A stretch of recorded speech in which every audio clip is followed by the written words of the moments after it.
Hi అండి. నమస్తే. Welcome back to my channel general knowledge ఎత్రేట్ వందు. ఇవాళ వీడియోలో మీకు ఫ్రీ గ్యాస్కి ఎలా అప్లై చేసుకోవాలనేది డీటెయిల్గా వీడియోలో షేర్ చేస్తాను.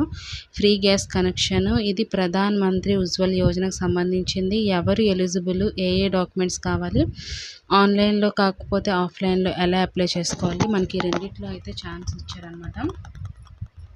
సో ఫుల్ డీటెయిల్స్ అనేది వీడియోలో షేర్ చేస్తాను. వీడియోని అయితే ఎక్కడ కూడా స్కిప్ చేయకుండా ఎండ్ వరకు చూడండి ఫ్రెండ్స్. అంతకంటే ఫస్ట్గా మన ఛానల్ని ఎవరైతే విజిట్ చేస్తున్నారో ఈ వీడియోకి లైక్ ఇచ్చి ఛానల్ సబ్స్క్రైబ్ చేసుకోండి.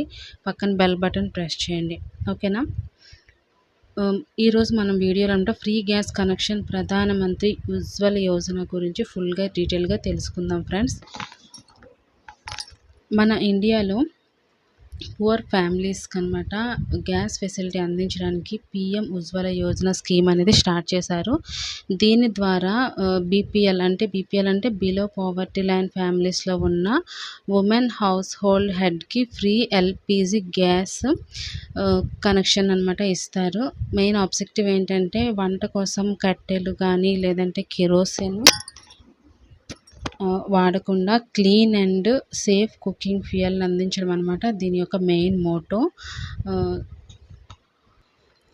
ఇంకా ఫ్రెండ్స్, ఎలిజిబిలిటీ విషయానికి వస్తే ఫస్ట్ అనమాట బీపీఎల్ ఫ్యామిలీకి చెందిన వారు అయి ఉండాలి. బీపీఎల్ అంటే బిలో పావర్టీ లైన్ అనమాట. నెక్స్ట్ అప్లికేషన్ ఉమెన్ నేమ్ మీద అయితే ఉండాలి ఫ్రెండ్స్. నెక్స్ట్ ఆధార్ కార్డు తప్పనిసరిగా ఉండాలి. రేషన్ కార్డ్, ఇన్కమ్ సర్టిఫికేట్ కూడా ఉండాలి. అదేవిధంగా మన దగ్గర ఏ బ్యాంక్ అకౌంట్ అయినా ఉన్న ప్రాబ్లం లేదు, ఎందుకంటే సబ్సిడీ కోసం అనమాట బ్యాంక్ అకౌంట్ అయితే ఉండాలి. నెక్స్ట్ ఫ్రెండ్స్, రిక్వైర్డ్ డాక్యుమెంట్స్ చూసుకుంటే మనకి అప్లికేషన్ సమయంలో ఇవైతే తప్పకుండా ఉండాలి. ఫస్ట్ది వచ్చేసి Aadhaar card, next ration card కానీ లేదంటే income certificate, next address proof అనమాట, అంటే వాటర్ ఐడి కానీ ఎలక్ట్రిసిటీ బిల్ ఉండాలన్నమాట. నెక్స్ట్ పాస్పోర్ట్ సైజ్ ఫోటో ఉండాలి. నెక్స్ట్ బ్యాంక్ అకౌంట్ డీటెయిల్స్ అయితే ఉండాలి ఫ్రెండ్స్. నెక్స్ట్ అప్లికేషన్ ప్రాసెస్ చూసుకుంటే ఫస్ట్ మనము అఫీషియల్ వెబ్సైట్ pmui.gov.inకి వెళ్ళాలి.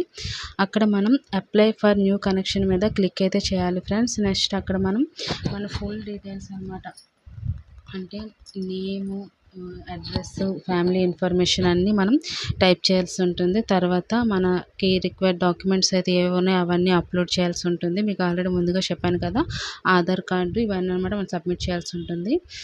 సబ్మిట్ చేశాక అప్లికేషన్ నెంబర్ నోట్ అనేది చేసుకోవాలి friends. Next local LPG distributor verify చేసి మనకనమాట కనెక్షన్ అనమాట ఇస్తారు. ఇది ఆన్లైన్లో అనమాట. ఒకవేళ మనకు ఆన్లైన్ అవైలబుల్ లేకపోతే ఆఫ్లైన్లో కూడా మనం అప్లై చేసుకోవచ్చు. దానికి ప్రాసెస్ ఏంటంటే, ఆన్లైన్ చేయకపోయిన వాళ్ళు మన నియరెస్ట్ ఎల్పిజి గ్యాస్ ఏజెన్సీకి వెళ్ళాలన్నమాట. వెళ్ళేసి అక్కడ ఒక అప్లికేషన్ ఫామ్ తీసుకొని అందులో మనకి ఏమేమి అడిగారో అవన్నిటిని ఫిలప్ చేసి డాక్యుమెంట్స్ అటాచ్ చేసి సబ్మిట్ చేయాల్సి అయితే ఉంటుంది. సో అలా మనం సబ్మిట్ చేశాక వాళ్ళు వెరిఫికేషన్ చేశానమాట మనకైతే ఫ్రీ గ్యాస్ కనెక్షన్ అయితే ఇస్తారు ఫ్రెండ్స్. ఇక్కడ చూడండి ఫ్రెండ్స్, మనకి ఇంపార్టెంట్గా మెయిన్ ఏమేమి ఉండాలంటే డాక్యుమెంట్స్ అయితే క్లియర్గా ఉండాలి. అక్కడికి వాళ్ళు ఏమేమి అడిగారో అవన్నీ క్లారిటీగా అయితే మనం సబ్మిట్ చేయాల్సి ఉంటుంది. ఇంకోటి ఏంటంటే, మన అప్లికేషన్ స్టేటస్ని మనం అప్లై చేశాక అనమాట దాని యొక్క స్టేటస్ని మనం రెగ్యులర్గా చెక్ చేసుకుంటూ ఉండాలి. ఎందుకంటే మనం ఎలిజిబుల్ అవునా కాదా అనేది దాని ద్వారా మనకి తెలుస్తుంది. నెక్స్ట్ ఒకవేళ మనకి ఏ డౌట్ ఉన్నా కానీ మన లోకల్ ఏజెన్సీని కాంటాక్ట్ చేస్తే మనకి డీటెయిల్గా వాళ్ళైతే ఇన్ఫర్మేషన్ ఇస్తారు ఫ్రెండ్స్. సో ఇది ఫ్రీ గ్యాస్ కనెక్షన్ యొక్క టోటల్ ఇన్ఫర్మేషన్ అనమాట. నచ్చితే తప్పకుండా లైక్ చేసి ఫ్రెండ్స్కి అయితే షేర్ చేసి సబ్స్క్రైబ్ చేసుకోండి. Thank you friends. మరిన్ని అప్డేట్స్ కోసం పక్కన బెల్ బటన్ ప్రెస్ చేయండి. Thank you. Have a nice day.